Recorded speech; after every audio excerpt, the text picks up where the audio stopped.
Ngayon ay bukas na ang bakal na checkpoint papuntang rest house. Sinundan ni Herlene ang nauunang delivery truck na kutob niya ay papuntang Pastrana Rest House. Malaki ang rest house, puti ang pintura at nagpapakita ng salapi at class. Nakapaikot dito ang isang golf course na pinong-pino ang berdeng damo. Sa bandang kaliwa ng rest house ay naroon ang helipad.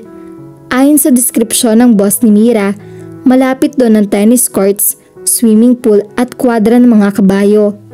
Sa madaling salita, hindi basta rest house ang tinitingnan niya kundi isang recreation place na exclusive sa mga may pera.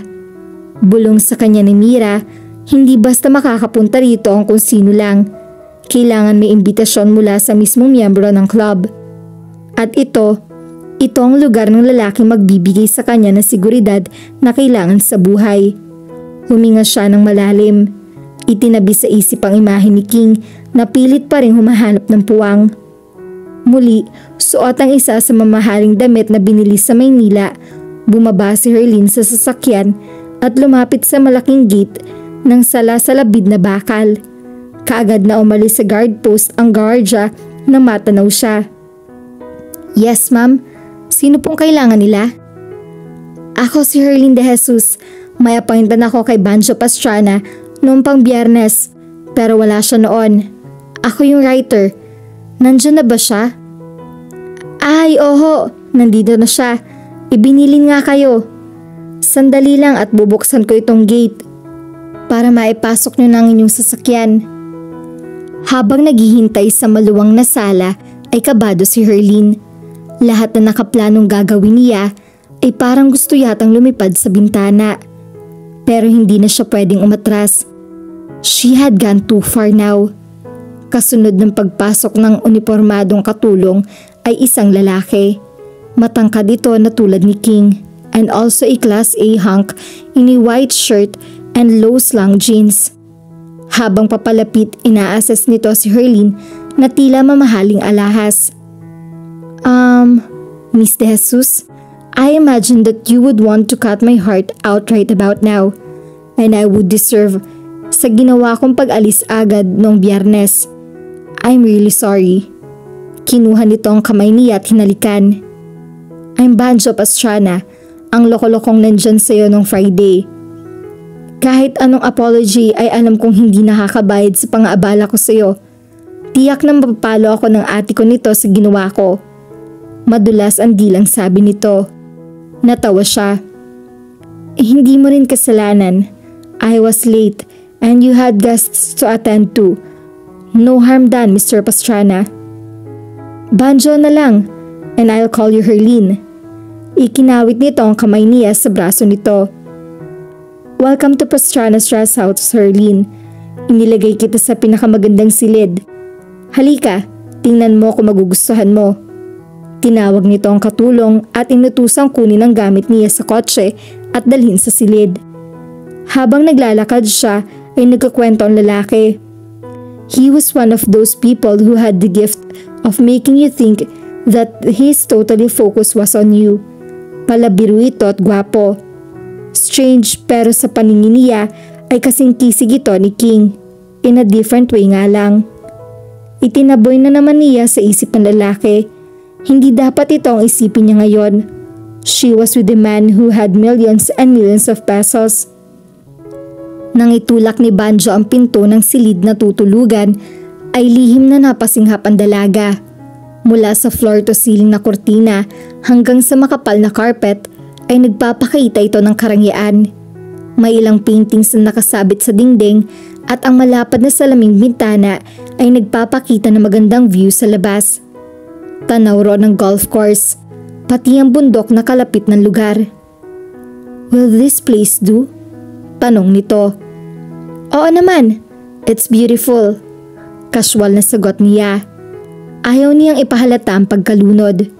Ni katiting na suspetsya sa talagang pakay niya rito ay hindi niya papayagang mahalata ng kahit na sino, lalo na ni Banjo. "Great! Iiwan muna kita para makapag-ayos ka ng gamit mo. Nasa hall lang ako kung may kailangan ka. In about an hour, magla-lunch na tayo. Makikilala mo lahat ng halos miyembro ng club. Sigurado akong gustong-gusto mo nang masimulan ng interview. Oo. Pilit ang ngiting tugon niya. Madalas ay nalilimutan niya ang totoong pakay. Pero nasa plano na rin niya. Patatagalin niya ang interview. Hanggang sa oras na magkalapit ng loob nila ni Banjo o kung sino man sa mga binatang mayaman na miyembro ng club na magkakagusto sa kanya.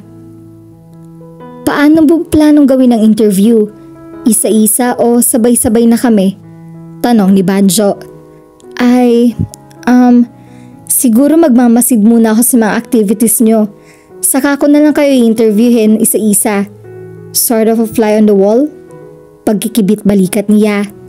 Acting like a real professional writer. Ngumisi ito. Nobody would ever mistake you for a fly. Kontra nito sa figure of speech niya. Why, thank you, kind sir. Inumpusahan na ni Herlene ang flirtation. Nanginginig man ang tuhod at tinatambol ang dibdib. Lahat naman ng babae nagpa-flirt. Iniisip na lang niya na may mas makatarungan sa kanyang pakay. Hinablot agad ni King ang telepono sa unang ring pa lang. Hello? Wow! Nakadikit ka na yata dyan sa telepono, pinsan. Bungad ni Banjo sa kabilang linya. Shut up! O ano? Kamusta si Herlene dyan? Usisa niya. Nasa silid na niya. Yung katapat na kwarto ko sa 3rd floor. Maganda pala talaga siya, pinsan. I could really go for her in a big way. Anito.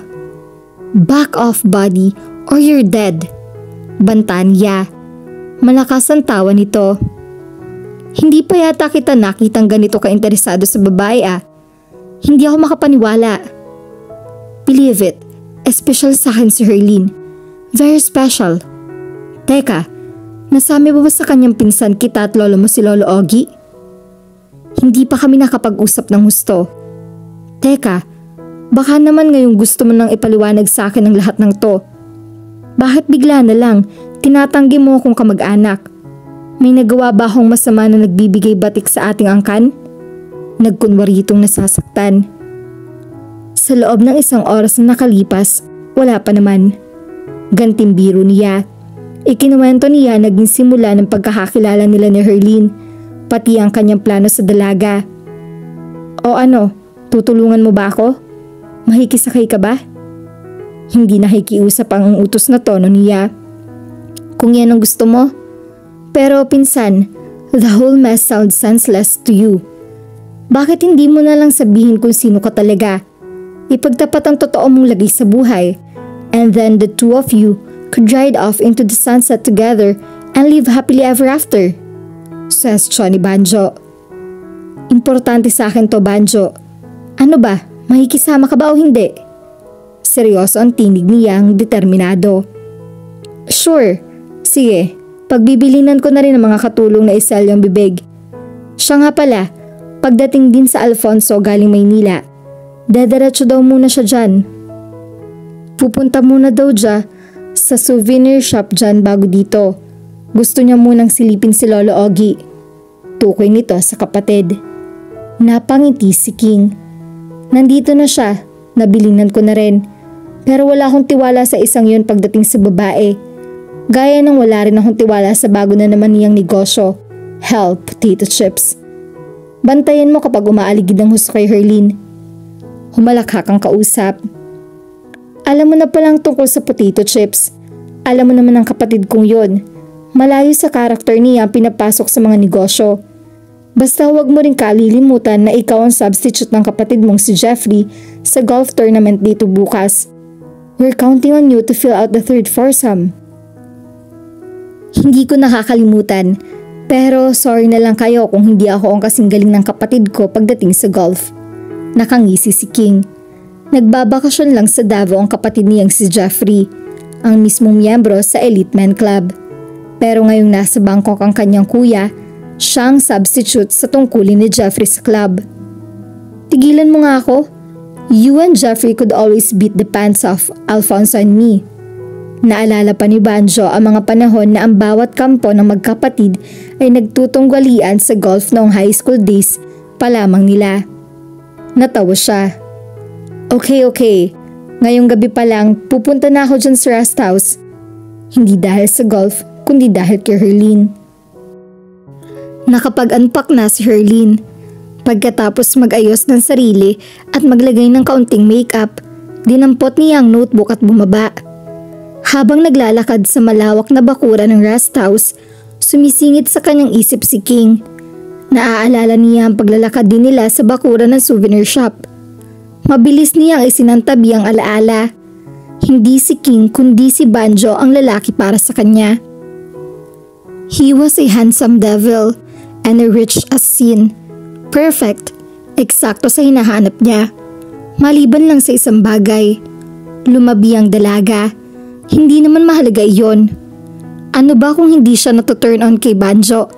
Hindi naman importante ang instant attraction. Kumbinsin niya sa sarili. Tiyak niya, in time mararamdaman din niya ang bagay na iyon. After all, gwapo si Banjo at panahon lang ang kailangan. She was sure that their first kiss would rev up senses too. At kung hindi pa rin talaga umubra si Banjo, well, nandyan pa naman ang higit 100 miyembro ng club. Kasama sa interview niya kunwari ang kilalanin ng mga personal ang mga elite men. Ililipat niya sa isa sa mga ito ang kanyang atensyon sakaling magkaroon ng problema kay Banjo. Well, hello there, gorgeous. Bati ng boses lalaki mula kung saan. Where have you been all my life? Nagulat, nilingon ni Herlene ang pinanggalingan ng boses.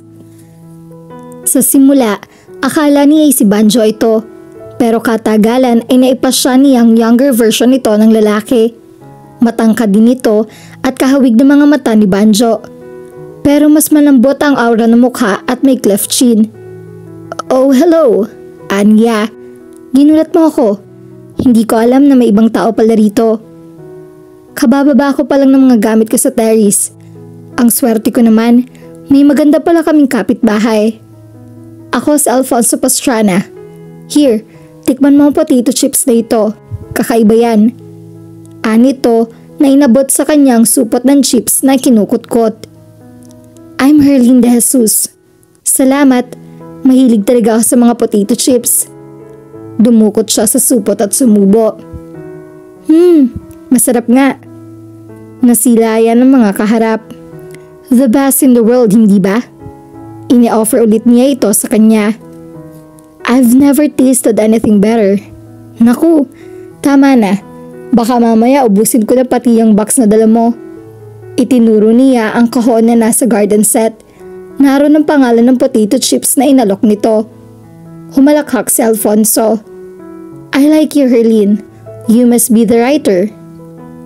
I am, and you must be Banjo's brother. Guilty as charged. Nagpahanda na ako ng lunch sa loob. Care to join me? Nang makitang tila nag-iisip pa siya, itinuro nito ang isang karton ng potato chips. Sa'yo na lahat yon, pumayag ka lang. Natawa siya. I want some pero hindi naman ganyan kadami. I have a lot more. Boyish ang ngiti nito. Totally disarming. At kung hindi pa rin yun sapat, meron din akong bomb factory niyan. Ini-offer nito ang braso sa kanya at tinanggap naman niya iyon. Factory ng potato chips? Sa'yo? Yes, ma'am. I'm impressed. Sabi niya, and she truly was. Habang naglalakad sila, ay nalaman niya na bukod sa pagiging businessman, ay abogado rin ng lalaki. At bukod sa pabrika ng potato chips, ay may construction business din ito. Nang itulak ni Alfonso ang pinto patungo sa malaking sala, 2 lalaki ang naroon. Ang isa ay matangkad at payat. Ang isa naman ay katamtaman ng taas at may makapal na salamin. Unang nagsalita na kasalamin nang makita sila. Talaga namang basta bagandang babae, si Alfonso kagad ang nakakadiskubre. Ngumisi si Alfonso. Sorry, Steve. Inborn na sa akin ng ganyang swerte. Herlene, these are Steve and Paul. Nandito si Herlene para magsulat ng artikulo tungkol sa club natin. Ano ang pangalan ng magazine nyo? Tanong nito. Fame and Lifestyle. Kalmanteng tugon ng dalaga. Kinuntsaba na niya ang kaibigang editor sa women magazine na ito. Kung sakaling mag-verify ang sino man sa club na malabo man ang gawin mga ito, nakahanda ang kaibigan niyang editor na igarantiya na writer nga siya roon. Nakipagkamay siya sa mga ipinakilala. "You need a new Cadillac, darling. I'm your man," ani Steve. Ipinakilala ni Alfonso ang parehong automobile dealers ang dalawa. "Down boy," awat ni Alfonso. Lagot ka kay Therese kapag nalaman yan. Tumawa lang si Steve. Ipinaliwanag ni Alfonso kay Herlene na ang naturang Therese ay fiancé ng lalaki sa loob ng 8 taon. Sinabi ni Therese kaya lang daw hindi pa ito nagpapakasal ni Steve dahil mapipilitang kumalas sa club namin ang kumag na to. Bago matapos ang tanghalian ay nakilala niya ang higit sa kalahating dosenang miyembro ng club. 2 Gerald, Ivan, Luis, Jobert, Philip at Rusty ang nakipagkamay sa kanya. Ang mga negosyo ng mga ito ay sakop ang food processing, banking, pati bridge building. Nahihilo ang dalaga. Dito pala dapat talaga magbabad ng sinumang babae na ang hanap eligible bachelor. Naalala niya ang mga kaibigan sa Maynila. Kundi lamang man-hater si Mira, tatawagan na niya kaagad ngayon at pasusunurin dito. Si Ellie naman ay may boyfriend na at plano nang magpakasal sa susunod na taon. "Isa sa miyembro namin ay wala," sabi ni Alfonso. "Ang pinsan kong si Jeffrey. May corn farm sila ng kapatid niya at may 2 hotel dito sa Davao. Nasa Bangkok siya para sa isang computer business na plano rin nilang pasuking magkapatid. Kausap ko nga ang kapatid niya kanina." "Damn it, Alfonso." Biglang pinutol ni Banjo ang pangalang sasabihin sana ng kapatid. Nandilat ang mga mata nito. "Bakit?" Pagtataka naman nito. Sinusolo mo ang atensyon ni Herlene. "Sumali ka na lang doon, kina Steve. Naglalaro sila ng poker." Taboy nito sa kapatid matapos bigyan nito ng makahulugang tingin. Lumapit ito kay Herlene at ipinaikot sa braso nito ang kamay niya and gave her a mega kilowatt smile. "Let me show you the swimming pool, pati na rin ang kwadra. Marunong ka bang mag-horseback riding?" Itinatago niya ang batulot sa sagot. Ngumiti rin ito at, "Sure, I've ridden several times." Pinagsisihan ni Herlene ang pagsisinungaling. Dapat sana'y umamin na lang siya na hindi siya marunong ng horseback riding. Na ang una at kaisa-isa niyang sakay ng kabayo ay sa maliit na parke lamang ng Baguio. Angkas lamang siya ng ama. Hindi sana siya nagdurusa tulad ngayon. Masasakit ang hita niya, lalo na ang kanyang puwetan. Duda niya pati hip bone niya ay na-dislocate na rin. Pero pinilit niyang ngumiti habang papasok sila ni Banjo sa rest house matapos mga bayo ng may 1 kilometro. "Are you sure that you're okay?" Tanong nito. "Absolutely, I'm fine." Patuloy na pagsisinungaling niya, pigil ang pag-ika ng lakad. "Then how about a drink at the bar?" Dagdag anyaya nito. "Mamaya na lang siguro."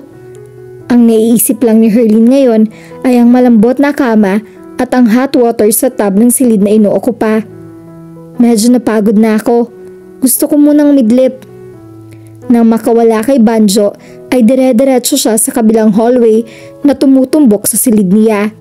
Pero natigilan siya nang makita kung sinong nandun sa hallway. "Well, surprise ba?" A sexy male voice said. "King?" Ngumisi ang lalaki. "In a flash." "Anong ginagawa mo rito?" "Naimbitahan ako." "Inimbita? Nino?" "Ni Banjo. Matagal ko na siyang kilala. Sinabi ko na nga sa'yo, ilan sa sculpture sa bahay na ito'y gawa ko. Magkababata rin kami. Pero exclusive daw ang week na ito para sa miyembro lamang ng club nila. Ayon sa research niya, hindi nagpapapasok ng tagalabas kapag ganitong may activities ang grupo sa rest house. Alam ko, pero isa sa mga miyembro ay absent at kailangan nila ng papalit sa kanya sa golf tournament. Alam ni Banjo na medyo nakakaintindi ako ng konti sa golf. So he invited me. At isa pa, naisip ko na baka kailangan mo ng konting tulong. Tulong? Ako? Sure, kung talagang determinado ka makakuha ng mayamang mapapangasawa, naisip kong pwede kitang bigyan ng konting pointers. Kilala ko ang ilan sa kanila. Teka, bakit tila iika-ika kayata? Napansin nito ang discomfort ng dalaga, papalapit pa lamang siya rito. Naaksidente ka ba? Puno ng concern na tanong nito, nabura ang pang-aasar. Hindi, nag-horseback riding kami ni Banjo. Medyo nangawit lang siguro ako ng konti. Okay na ako. Kailangan ko lang magbabad sa mainit na bathtub. Sa tingin ko, kailangan mo'y masahe. Iyan ang ginagawa ng mga mangangabayo pagkatapos. Siguro nga. Meron bang masahista rito? Pwede ba siyang mag-home service? Okay, susubukan kong tumawag. Sige, magbabad ka na sa mainit na tubig. Ngumiti siya. Thanks, King. Walang anuman. What are friends for? Pagkapasok sa silid ay naghubad kaagad si Herlene ng pang-itaas. Pakiramdam niya ay magkakahiwalay yata ang kanyang mga binti at hita. Full force niyang hinihila ngayon ang riding boots. Naupo siya sa gilid ng kama at pilit hinuhugot iyon. Napasigaw siya sa sakit. Pinagpapawisan na siya. Ayaw pa rin mahubad ng riding boots. May kumatok sa pinto ng silid. Herlene, okay ka lang ba dyan? Tinig ni King. Napangiwi ang dalaga. Hindi niya akalaing dinig pala sa labas ang sigaw niya. Hindi. Amin na rin niya. Anything I can do to help? Gusto niyang sabihin sa lalaking wala na hindi niya kailangan ng tulong nito at umalis na ito. Habang may prize siyang natitira. Pero ang totoo ay kailangan niya ang tulong nito ngayon. Desperately, hindi siya pwedeng lumusong sa bathtub na nakaboots at nakapantalon. Herlene, tawag ulit nito sa labas. Ano? Bulyaw niya. Honey, do you need any help?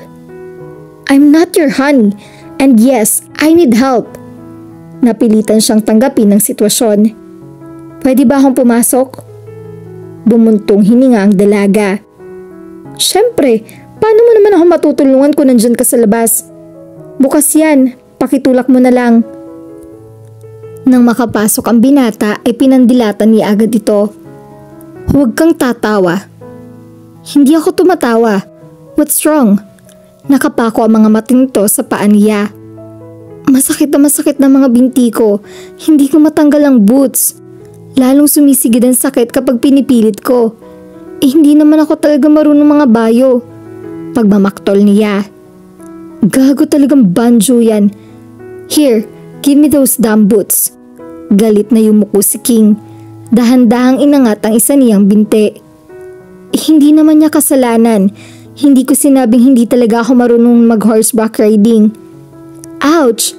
Please, dahan-dahan. Ngumiwi si Herlene, ngayong sinisimulan na nito ang maingat na pag-aalis ng riding boots. If I go gentler, hindi na natin mahuhubad to. Pero pinilit pa rin niyang binatang maging maingat sa paghuhugot ng boots. Nang tuluyang mahubad ang mga iyon, ay libong ginhawa ang dala kay Herlene. Can you manage your jeans? I think so. Huhubarin na sana niyang pantalon para malaman kung kaya niyang gawin ng mag-isa habang nanoroon pa si King. Talikod ka muna, please. Umungol ito pero sumunod ka agad. Mula hita ay nakaya niya. May babae yon pero pagdating ulit sa binti ay napahiya ulit siya. Walang sabi-sabing humarap sa kanya ang lalaki. King! Hiyaw niya. Naka-expose na ang underwear niya mula sa naiibang pants. Kalimutan mo muna ang modesty, okay? Kapag hindi nahubad yung pantalon mo, hindi magiginhawaan yung mga binti mo. Baka hanggang bukas hindi ka makabangon man lang sa kama. Wala siyang choice. Patay mali siya, pinabayaan niyang ipagpatuloy nito ang paghuhubad sa pantalon niya. Mabilis niyang hinalbot ang tuwalya sa kama at itinakip sa katawan. Now, lie down. Ako na magmamasahe sa'yo. Matatagalan kung maghahanap pa tayo ng iba. You badly need it now. Casual na sabi nito. Alanganing sumunod ang dalaga. Habang dumadapa ay sinasabi sa isip sa binti lang naman na mamasahihin ng lalaki. Anong masama ron? Kailangan talaga niya iyon. Dumampot ito ng lotion mula sa dressing table. Maya-maya lang ay naramdaman na ni Herlene ang init ng likod niya sa paa. Feet were okay. She could handle him massaging her feet.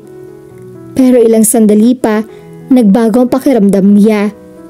She never realized that feet could be an erogenous zone. Nang dumako ang masahe ni King sa kanyang sakong at alak-alakan, napakagatlabi siya para pigilan ng buntong hininga. Sa bawat stroke ng wonderful at magical hands ng lalaki, images flooded her brain. Wild images. Ang mahalabang daliri nito ay humagod ngayon paakyat sa kanyang binti. Gusto nang mahulog ng dalaga sa kama. Dear Lord, could she endure this? Nang minasahin na nito ang binti niya, her whole body began to quiver. Just relax, sabi nito. I am relaxed. Bulyaw na depensa niya.